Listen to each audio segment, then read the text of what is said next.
ईव्हीएमच्या सुरक्षेसाठी शिवसेना आमदारांना खासगी सुरक्षा रक्षक नेमलेत।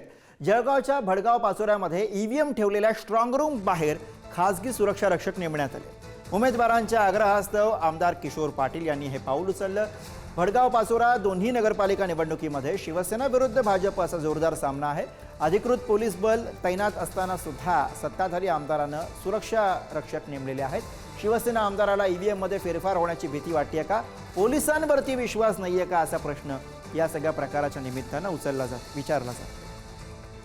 आणि याच विषयी आपण अधिक बोलूया। प्रतिनिधी भूषण चिंचोरे सध्या जळगावातनं आपल्या सोबत आहेत। भूषण, हा प्रकार आणि स्वाभाविक आहे की हा सगळा प्रकार बघितल्यानंतर प्रश्न उपस्थित होणार आहे की सत्ताधारी आमदारालाच विश्वास नाहीये का ईव्हीएम वरती आणि त्या स्ट्रॉंग रूमच्या सुरक्षेवरती?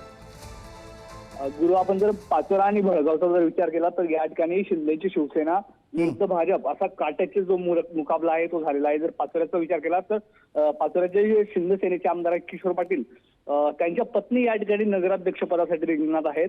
निवडणुकीत देखील अनेक दावे प्रतिदावे झाले, अनेक आरोप प्रत्यारोप या पाचोरा आणि भडगाव मध्ये झालं। किशोर पाटलांसाठी खुद्द उपमुख्यमंत्री एकनाथ शिंदे यांनी देखील या ठिकाणी सभा घेतली होती।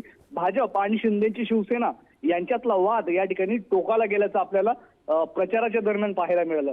आणि त्यानंतरच किशोर पाटील जे शिंदेचे शिवसेनेचे आमदार आहेत त्यांनी चक्क खासगी सुरक्षा रक्षक या ठिकाणी ईव्हीएमच्या सुरक्षिततेसाठी नेमल्याचं आपल्याला दिसून येत आहे। त्यामुळे एकच जी चर्चा आहे ती जनसामान्यांमध्ये आणि राजकीय गोटात सुद्धा होताना दिसत आहे।